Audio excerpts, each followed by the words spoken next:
Assalamu alaikum wa rahmatullahi wa barakatuh. I hope you are all fit and fine and you are practicing every day. Today's topic is so very much important for your English grammar. If you want to learn the grammar from basic level into advanced level, of course you have to know about part of space, because part of speech is the heart of English grammar and English language. That's why we should everybody know about part of speech in details. So let's get started to explain the part of speech. So আজকে আমরা part of স্পিচের খুবই basic লেভেলে প্রথম পার্টে আলোচনা করব। এর প্রকারভেদ যেটা কাকে বলে এগুলো নিয়ে আলোচনা করব, এবং পরবর্তীতে আমরা ইন ডিটেলসে পার্ট অফ স্পিচের প্রত্যেকটা ফাংশন নিয়ে কাজ করব, প্রত্যেকটা পার্ট নিয়ে কাজ করব। ঠিক আছে? সো তোমরা যারা রিয়েলি ইংলিশ গ্রামারটাকে হৃদয়ঙ্গম করতে চাও এবং রিয়েলি বেসিক লেভেল থেকে বুঝতে চাও, আমার এই ভিডিওগুলো আমার এই প্লে লিস্টটা তোমাদের জন্য হেল্পফুল হতে চলেছে। So let's get started.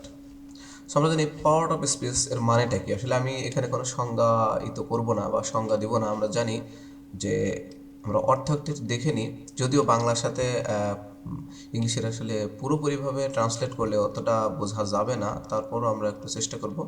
Part মানে অংশ,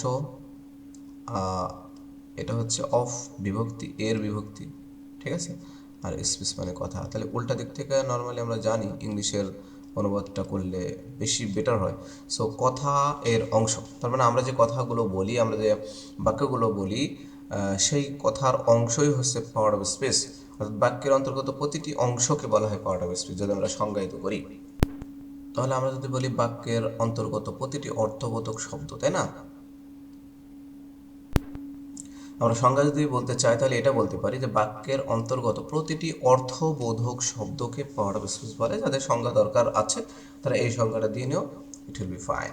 এখন প্রকারভেদ আমরা জানি পার্ট অফ স্পিচ নর্মালি 8 প্রকার রয়েছে। তাহলে পার্ট অফ স্পিচ মূলত 8 প্রকার। সো আমরা প্রত্যেকটা প্রকার আজকে একটু দেখব বেসিক লেভেলে। আমরা ইন ডিটেলসে এই ভিডিওতে আলোচনা করব না, পরবর্তীতে আমরা আস্তে আস্তে পার্ট বাই পার্ট প্রতিটা অংশ আলোচনা করব। সো আমরা জানি প্রথম প্রকার হচ্ছে, আমরা জানি নাউন। প্রথম প্রকার কি? নাউন। এখন নাউনের কিন্তু অনেক ফাংশন রয়েছে, ঠিক আছে? নাউন শুধুমাত্র আমরা ছোটবেলা থেকে যে সংজ্ঞাটা পড়ে আসছি যে যে সমস্ত জিনিস চোখে দেখা যায়, ধরা যায়, ছোঁয়া যায়, সেগুলো এক কথায় নাউন বলে। Everythings that should be shown by eyes, that would be noun. আমরা বিভিন্নভাবে সংজ্ঞায়িত করে থাকি যে যেগুলোকে দেখা যায়, ধরা যায়, ঠিক আছে? কিন্তু আসলে শুধু তাই না, শুধু যে দেখতেই পাওয়া যায় এমনটাই যে নাউন হবে বিষয়টি এরকম না। আরও নাউনের বিভিন্ন ফাংশন রয়েছে। যেমন আমরা যদি বলি অনেস্টি, সততা, এটা কি দেখা যায়? দেখা যায় না, ঠিক আছে? এটা কিন্তু অনুভব করা যায়, এটাও কিন্তু নাউন। আবার যদি ওয়াকিং মানে হাঁটা, এটাও কিন্তু নাউনের কাজ করবে, আবার অন্য কাজও করবে, ঠিক আছে? সো মানে এক কথায় নাউন শুধুমাত্র যে নামই বোঝাবে এমন না, নাউনের অনেকগুলো ফাংশন রয়েছে। তারপরও আমি শর্টকাট একটু লিখেই দিচ্ছি যে কোনো কিছুর নাম, কোনো ব্যক্তি, বস্তু, কোনো পশু বা কোনো আবেগ, অনুভূতি, যাই বলো, কোনো কিছুর নামই হচ্ছে নাউন। পরবর্তীতে কি আসবে? প্রোনাউন। আমরা এই জিনিসগুলো তো আসলে ছোটোবেলা থেকে জেনে আসছি, বাট তোমরা অবশ্যই আমার এই প্লেলিস্ট থেকে অবশ্যই ব্যতিক্রম ধর্মী অনেক কিছুই পাবে, যেখানে আমরা আসলে যেগুলো পড়ে আসি শুধুমাত্র সেগুলোই নয়, আরও অনেক কিছু আমাদের জানার বাকি আছে। ওকে? সো প্রোনাউন মানে আমরা বুঝি যে নামের পরিবর্তে যে জিনিসটা ব্যবহৃত হয় সেগুলো কিন্তু প্রোনাউন, তাকে প্রোনাউন বলা হয়। যেমন রহিম স্কুলে যায়, Rahim Rahim is a good student, Rahim is walking fast. Okay, এই যে আমরা প্রত্যেকটা জায়গায় যখন রহিমের কথা বলছি তখন তার এটা একটু দেখতে একটু খারাপ শোনায় বা দেখতে বেশি ভালো শোনায় না, যে প্রত্যেকবার যদি আমি নামটা উচ্চারণ করি তো তার ক্ষেত্রে আমরা হি উচ্চারণ করে থাকি। এটা হচ্ছে প্রোনাউন মানে হচ্ছে সর্বনাম, অর্থাৎ নামের পরিবর্তে যেটা ব্যবহার করা হয়। বাট প্রোনাউনের কিন্তু 8টা প্রকার রয়েছে এবং প্রোনাউন আসলে খুবই ইম্পর্টেন্ট, এবং পার্ট অফ স্পিচ বুঝতে হলে প্রোনাউন বোঝাটা খুবই জরুরি, কিন্তু আমরা ওইভাবে এই জিনিসটাকে অবলম্বন করি না ছোটোবেলা থেকে। সো আমরা ধীরে ধীরে পার্ট বাই পার্ট আলোচনা করব। সো নাউন, প্রোনাউন, এবার অ্যাজেক্টিভ। অ্যাডজেক্টিভ আমরা অনেকে এটাকে অ্যাডজেক্টিভ বলি। তো একটা জিনিস মাথায় রাখতে হবে যে ডি এর পরে জে, জি এগুলো যদি আসে তাহলে ডি এর উচ্চারণটা উজ্জ্ব হয়ে যায়, এটা হবে অ্যাজেক্টিভ।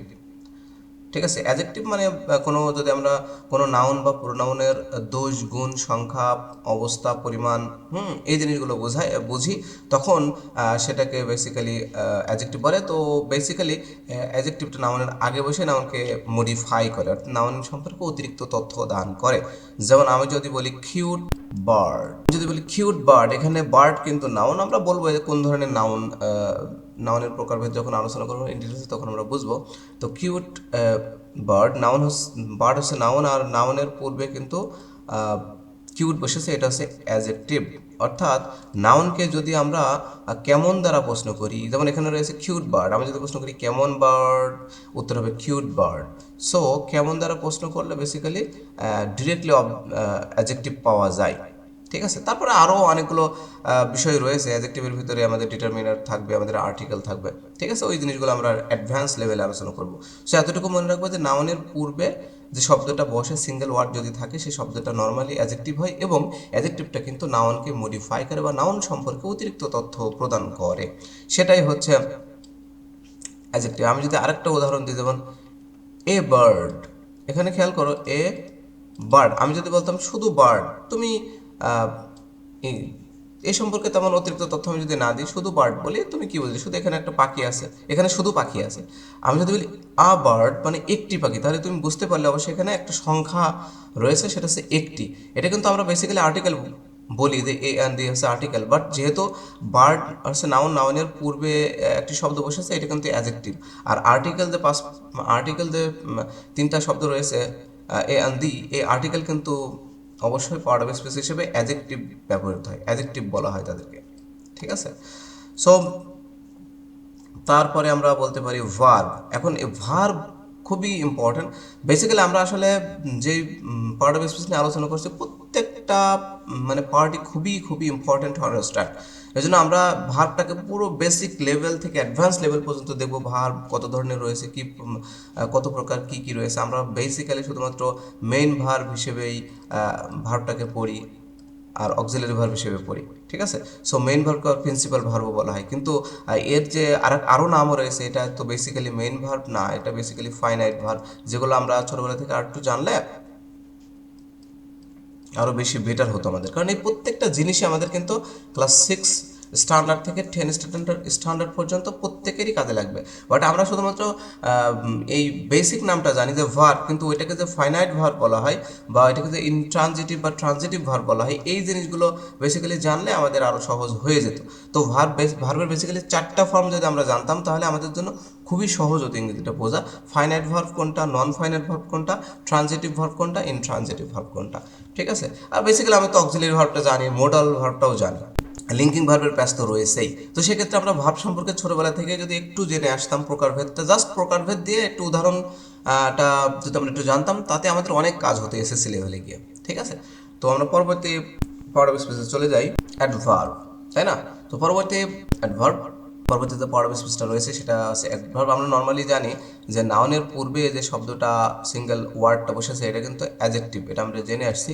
এবং তার পূর্বে বেসিক্যালি অ্যাডভার্ব বসে আর কি। সো এটা হচ্ছে একটা সূত্র। সো এটা আমরা যখন অ্যাডভার্বের আলোচনা করব বা নাউনের আলোচনা, অ্যাডজেক্টিভ আলোচনা করব, প্রত্যেকটা আলোচনাতে এটা থাকবে। সো আমি যদি বলি আ কিউট বয়, আ কিউট গার্ল, ঠিক আছে। খেয়াল করো, এটা হচ্ছে নাউন। তার পূর্বে আমি যদি নাউনকে কেমন দ্বারা প্রশ্ন করি, কিউট বেরোবে, এটা কিন্তু অ্যাডজেক্টিভ। এবং তার পূর্বে বেসিক্যালি এই যে এটা কিন্তু আর্টিকেল। সো আর্টিকেল যদি না থাকে, বা আর্টিকেল যদি এর অ্যাডজেক্টিভের আগে যে আর্টিকেল বসে, আর্টিকেলের আরেকটা নাম রয়েছে ডিটারমিনার। ঠিক আছে। ডিটারমিনারও ডিটেলস আলোচনা রয়েছে, এটা নিয়েও আমরা আলোচনা করব। সো এখানে আমরা যেহেতু আলোচনা করছি অ্যাডভার্ব, সো আমি এখানে যদি একটা শব্দ লিখি, যে বার্ড, তাই না, BIRD, আমি যেটা লিখলাম, এটা কিন্তু নাউন আমরা জানি।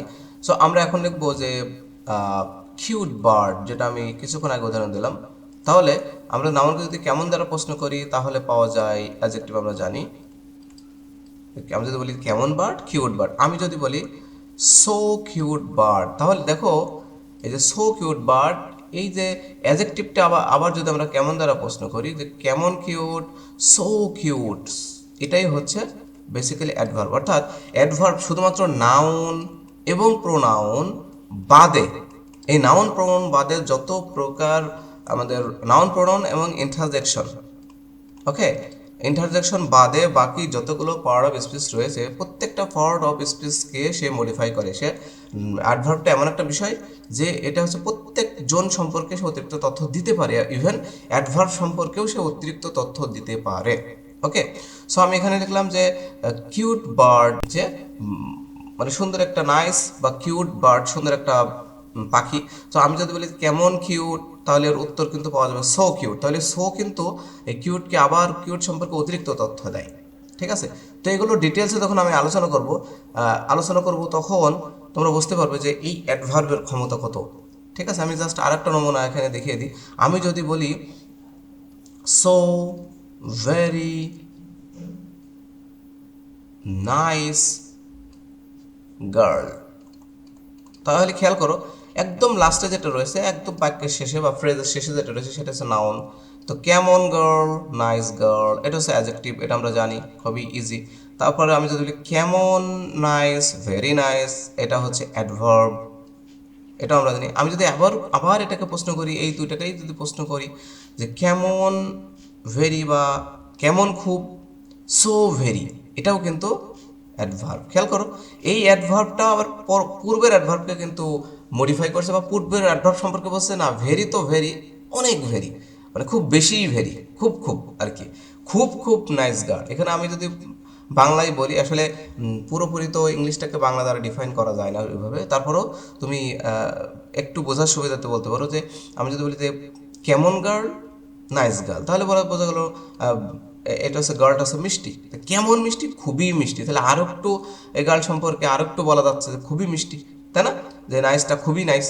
আবার যদি বলি সো ভেরি নাইস, তার মানে এই খুবই মিষ্টি মানে কি খুবই খুবই মিষ্টি আর কি। ঠিক আছে, দেখো অ্যাডভার্ব কিন্তু এই যে এখানে অ্যাডভার্বকে এবং পাশাপাশি অ্যাডজেক্টিভকেও মডিফাই করছে। আমরা দেখব যে যখন আমরা ইন ডিটেলসে পার্ট অফ স্পিচ আলোচনা করব, এই অ্যাডভার্ব কতগুলো পার্ট অফ স্পিচকে এই অ্যাডভার্ব কতগুলো পার্ট অফ স্পিচকে মডিফাই করতে পারে, will see all over. So এই জন্য তোমরা জাস্ট লিখে থাকো এবং দেখবা যে এর আসলে ক্ষমতা কত। এবং আমরা ছোটোবেলা থেকে এইভাবে যদি সবগুলো জেনে আসতাম তাহলে আমাদের জন্য এতই সহজ হতো যে পরবর্তীতে আমরা ইংলিশে কথা বলতে পারতাম। We could speak in English fluently, but we cannot speak in English right now because lack of our lack of learning or lack of practicing or lack of knowing, okay, that's why. So পরবর্তীতে পর্ব স্পিচটা রয়েছে, সেটা কি preposition.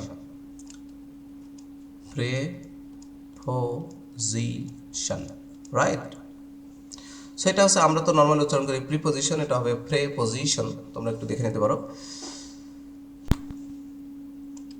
এই preposition নিয়ে আমাদের ছোটবেলা থেকে একটা ভয় থাকে, ওরে বাবা প্রিপোজিশন আসবে।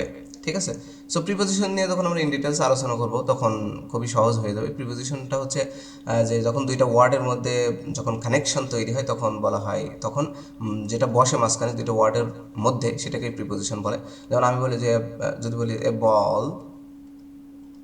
বল ইজ, দেখো, অন দ্য টেবল, ওকে। তো এখানে দুইটা শব্দ রয়েছে, একটা হচ্ছে টেবল আর একটা হচ্ছে বল, ওকে। তাহলে এই যে বলটা রয়েছে কোথায় বলো তো, বলটা রয়েছে টেবিলের উপরে। এই যে অন দ্বারা আমরা সম্পর্কিত করছি, আমি যদি বলি যে এ বল ইজ দ্য টেবল, বল হলো টেবিলের, তো কখনো একটা বাক্য হতে পারে না। যখনই আমরা অন দিয়ে দেবো তখন আমরা বুঝতে পারছি যে বলটা রয়েছে টেবিলের উপরে। তাহলে এই যে অন, এটা হচ্ছে একটা প্রিপোজিশন। ঠিক আছে, তারপরে আমি যদি বলি যে আই রেস্ট অ্যাট 5 PM, আমি নর্মালি যদি বলি আই রেস্ট 5 PM, এটা কিন্তু বাক্য হলো না পুরোপুরি। সো এই যে আমি পৌঁছেছিলাম কখন, বিকাল 5টায়। তো এই যে অ্যাড দ্বারা আমি 5টার সাথে আমার পৌঁছানোর সম্পর্কটা জুড়ে দিলাম, এই অ্যাডটাই বেসিক্যালি প্রিপোজিশন, ওকে। আর এরকম প্রিপোজিশন রয়েছে, আমরা ডিটেলস আলোচনা করব, in, of, at, of, before, after, okay, অনেকগুলো রয়েছে, বিহাইন্ড, ইন ফ্রন্ট, অনেকগুলো প্রিপোজিশন রয়েছে যেগুলো আমরা প্রত্যেকটাই মোটামুটি আমরা প্রিপোজিশন ইন ডিটেলসের সময় দেখব। ওকে, নেক্সট পার্ট অফ স্পিচ আমরা চলে আসি কনজাংশন। দেখো, প্রিপোজিশন এবং কনজাংশনের ভিতরে একটা বড় পার্থক্য রয়েছে। প্রিপোজিশন দুইটা ওয়ার্ডের মধ্যে কিন্তু সে কি করে, সে সম্পর্কযুক্ত করে। বাট কনজাংশন কিন্তু দুইটা সেন্টেন্সের মধ্যে কিন্তু কি করে, সে দুইটা সেন্টেন্সের মধ্যে এটা সম্পর্কযুক্ত করে। তো দুইটা সেন্টেন্সের মধ্যে মাঝখানে কি থাকে, কনজাংশন থাকে। যেমন আমি যদি বলি যে he is four but he is honest. দুইটা সেন্টেন্স বা দুইটা ক্লজ যেটাই বলো, সো তার মধ্যে সম্পর্ক করে যে বাট এটা হচ্ছে কনজাংশন। তো আমরা ইন ডিটেলসে যখন কনজাংশন নিয়ে আলোচনা করবো, it will be crystal clear to you. So এটাই, যেমন আমরা আসলে কনজাংশন হিসেবে জানি and, or, but, yet, therefore, something like that, এরকম হাউএভার অনেক কিছু রয়েছে। And the final step is interjection, which is also very important. So interjection সম্পর্কে তো আমরা জানি যে আমরা নর্মালি আবেগ, অনুভূতি, দুঃখ কষ্টের ক্ষেত্রে যেটা ব্যবহার করে থাকি, সেটা যেমন ওয়াও দেওয়ার পরে এটা হচ্ছে ইন্টারজেকশন মার্ক। ঠিক আছে, এটা দেখলে আমরা বুঝতে পারবো যে এটা হচ্ছে এই শব্দটি ইন্টারজেকশন বা এই বাক্যটি ইন্টারজেকশন রয়েছে। ঠিক আছে, এটা হচ্ছে এক্সক্লামেটরি সেন্টেন্স বলা হয় ইন্টারজেকশন যেখানে ব্যবহার করা হয়। ওয়াও উই ওন, এটা দিলে হবে যে আবার আমরা জিতে গেছি। ওকে, বা আমি যদি কষ্ট পাই, এলাস মানে হাই, আই ফেল্ড এগেইন, আমি আবার কি করলাম, ফেল্ড করলাম, বক হইতে গজ হলাম। যে এই টাইপের কিছু শব্দ রয়েছে, ওয়াও, এলাস, ফাই, ওহ, ইয়েস, মানে এই এই ধরনের আমরা যে মানে আমরা যে ইউনো যে আমরা এক্সপ্রেশনগুলো যে দিয়ে থাকি, ও মাই গড, ও এম জি, আমরা এরকম বলে থাকি না, প্রত্যেকটাকেই আসলে ইন্টারজেকশন হিসেবে ডিফাইন করা যায়। ফর টুডেজ ফ্রেন্ডস, আজকের ভিডিওটা একটু লম্বা হলো, কিন্তু এটা একেবারেই পার্ট অফ স্পিচের বেসিক একটা আলোচনা। সো আমরা পরবর্তীতে প্রত্যেকটা পার্ট অফ স্পিচ ইন ডিটেলসে ইনশাআল্লাহ আলোচনা করব। সো সেই সময় the part of space will be crystal clear to you, and inshallah it will be really very benefited from my playlist, of course. So keep learning consistently and keep growing your career. Until then, Allah Hafiz. Assalamu alaikum wa rahmatullahi wa barakatuh.